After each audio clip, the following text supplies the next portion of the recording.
excité, ça prend pas la serre. Gros, je vois tout comme Fico. Wesh l'équipe, bon bah début de semaine comme d'habitude, c'est lundi, on se fait pas de longue intro, hein, on commence directement et j'espère que tu vas bien. Bah l'équipe, pour commencer cette première vidéo actualité du lundi, car ouais, en fait, normalement cette vidéo c'était celle d'hier soir, mais comme j'étais pas chez moi, j'ai pas pu tourner, je la tourne maintenant pour la mettre à midi. Et ce soir, il y a une grosse actualité qui arrive, comme d'hab. Bon, pour commencer, ben, on va parler de Tovarich, qui est de retour avec la réédition de Bratva 2. Et c'est disponible pour le 23 mai. Donc là, dans quelques jours. Et j'ai hâte de pouvoir écouter ça. Ensuite, ça va être une dinguerie. Il y a Kerry James qui a annoncé un live sur Instagram. Et il va faire un live spécial rap. En fait, il va rapper sur tout le live. Et il l'a annoncé en vidéo qu'il a publié justement sur Instagram. Et ça se passe ce soir. Donc ouais, j'ai hâte de voir ça. Je vous en reparlerai sûrement ce soir dans ma vidéo actu. Bref, je vous attends ce soir l'équipe sur le live de Kerry James. Team Kerry James, je vous donne rendez-vous demain soir, lundi 12 mai, à 22 h tapante, pour un live Instagram. Connectez-vous, soyez nombreux. C'est un live durant lequel je vais tout simplement rapper. Du rap, du vrai, pas de playback, une instru, un MC. Et je vous interprète en live mon nouveau morceau qui sera disponible sur toutes les plateformes mercredi à minuit. Ça s'appelle R-A-D-I-C-A-L. Hein? Il n'est pas beau ce t-shirt? Le combat continue. Ensuite, il y a Mister You qui est passé en interview sur la chaîne de Rap Punchline. Et je rappelle que c'est à l'occasion de la sortie de son nouveau projet qui s'appelle PLS, qui est déjà disponible partout. Et là, il a parlé de Jul. Et je rappelle que sur Combini, il avait justement parlé de Jul. Et c'était par rapport au Stade de France. Et là, il a reparlé de Jul, mais ça n'a rien à voir. Mais je voulais justement vous le partager. Pour les personnes qui l'ont pas vu, regardez. Et je vous invite encore à aller écouter le projet PLS parce que c'est une pépite. Jul, en fait, moi j'ai connu, pas humainement quoi. Ouais, musicalement. Mais à l'époque, moi c'est quoi, j'avais fait, il y avait une petite boîte sur Juan-les-Pins. J'avais rencontré le patron de là-bas. Pour l'anecdote, Loïc, que je salue. Et bon, il faisait pas de showcase, rien dans sa boîte. Je l'avais rencontré, c'était l'ami d'un ami. Et on s'était mis d'accord. Je lui ai dit, vas-y, si tu veux, je récupère, comment ça s'appelle, la DA de la boîte tous les samedis. Et donc moi, je viens faire des showcases. Je ramenais des amis à moi, des artistes qui venaient faire des showcases tous les samedis. Et donc on avait la recette. Donc des fois même quand j'étais pas là, donc voilà, il y a énormément d'artistes qui sont venus, qui ont fait des showcases que j'ai calés. Et donc à la fin, je dis ça va, on a fait des bons chiffres et tout. Il me dit, mais par contre, il y a un mec, il est venu et moi je faisais les samedis. Il m'a dit, il est venu un vendredi, il a fait un show. Je n'oublierai jamais. Il m'a dit, il s'appelle Jules et il chante la moto volée. Et tu sais, Loïc, c'est un daron, il a plus de 50 ans. Je dis quoi, Jules, la moto volée? Il m'a dit, j'ai jamais vu ça. Il m'a dit, il y avait des milliers de personnes devant la boîte qui pouvaient pas rentrer. Il m'a dit, ce mec-là, il a une hype de fou. Regarde, Jules, la moto volée.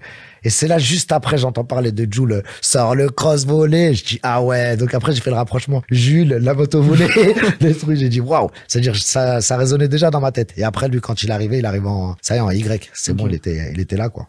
Ensuite, je fais un rappel pour les personnes qui habitent à Metz. En gros, ce jeudi, le 15 mai, il y a justement la finale de l'émission de l'ombre à la lumière, qui est justement présentée par moi-même, Katurix et MC Pogboll. Et je voulais vous en parler. Pour les personnes justement qui habitent là ou qui ont rien à faire, tu vois, je vous invite à venir. Ça se passe justement à Les Frigos à Metz, aux rues Général Ferrier. Et voilà, donc ouais, je vous attends là-bas l'équipe. C'est de 17 h à 22 h 30. Et en gros, pour les personnes intéressées, il y a Open Mic, il y aura Freestyle Rap. Donc ouais, je vous invite vraiment à être là l'équipe. Ensuite, il y a Zamdan qui est en collaboration avec Grunt et ils viennent d'annoncer la sortie d'un film documentaire qui va s'appeler Histoire de la vraie vie. Et c'est disponible en avant-première au cinéma, à Marseille et à Paris, le 21 mai. Donc ouais, je rappelle que Zamdan, il a vraiment une grosse histoire, tu vois. Donc là, un film documentaire sur l'histoire de Zamdan, personnellement, je peux comprendre. Et j'ai hâte de pouvoir voir ça. Car ouais, et quand tu écoutes ses sons, ses textes, etc., tu as capté direct que il a une grosse histoire derrière. Et j'ai hâte de voir ça personnellement. Tu connais, hein.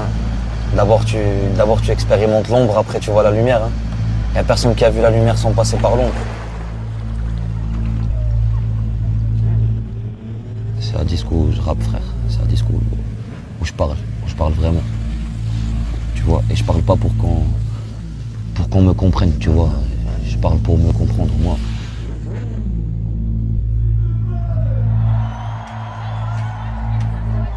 Toi, quand je suis né, j'ai l'impression d'avoir une étoile qui brillait moins que les autres.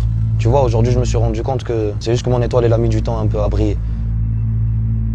Si ça résonne avec le public, c'est juste que c'est mon étoile. C'est juste que c'est mon destin.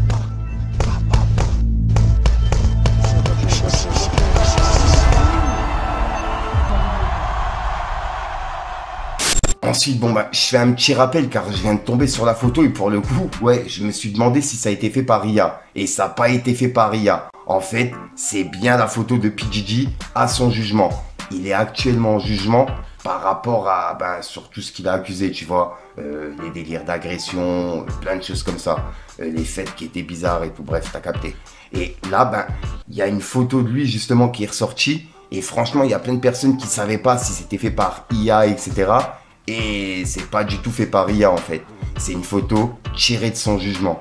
Donc ouais, c'est une dinguerie. Quand le pacte il va plus, voilà quoi. On voit directement le changement. Dites-moi dans les commentaires ce que vous en pensez.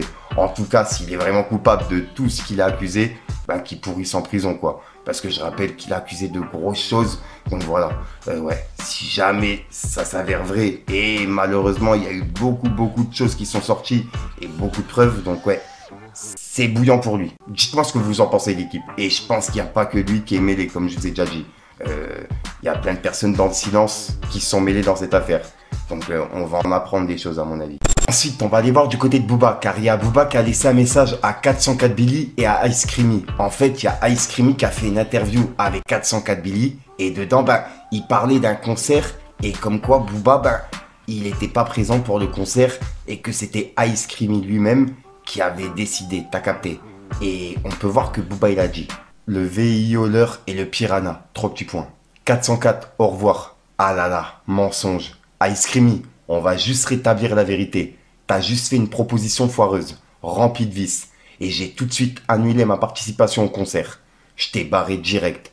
Donc, faut arrêter de faire comme si c'était toi qui avais décidé de quoi que ce soit.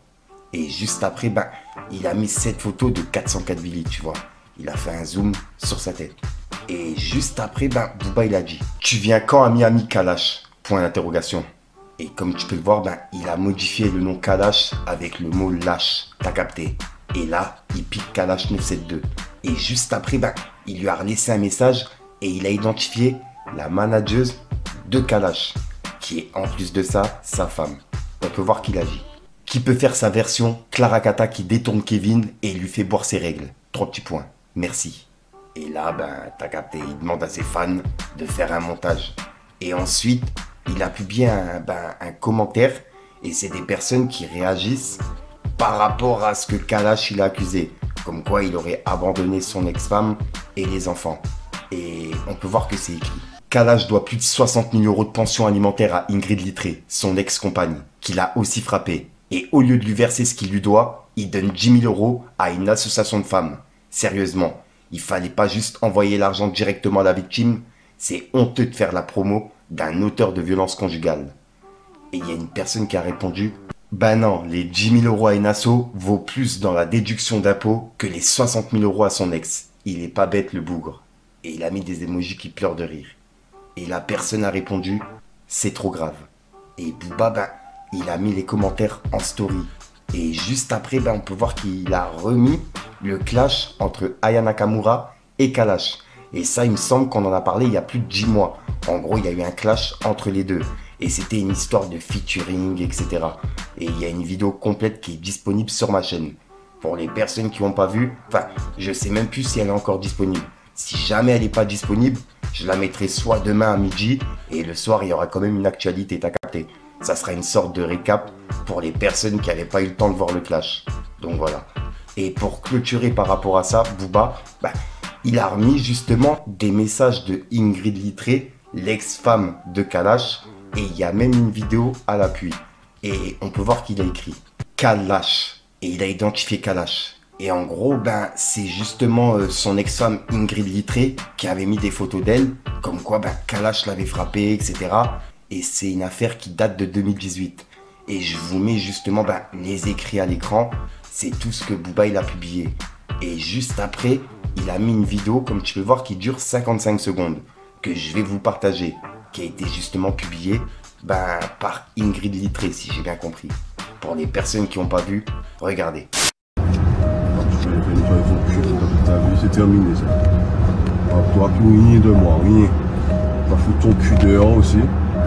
Tu vas lui niquer ta mère avec ta mère en Martinique. De connasse célibataire, tu sais.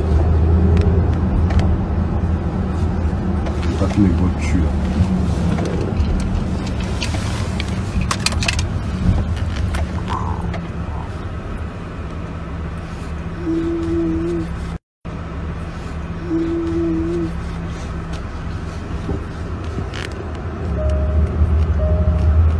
Bye bye. Descends pas.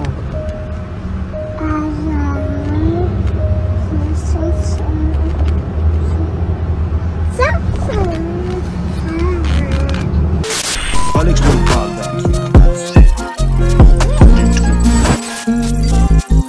J'ai cramé avant le rap. Je suis sorti, j'ai fait plus d'un tour, mais j'ai la mentale pour tout éteindre. Ils avaient du mal à respecter, donc on a dû leur montrer les flammes. On était cramé avant le rap, on était cramé avant le rap, on était cramé avant le rap, on était cramé avant le rap.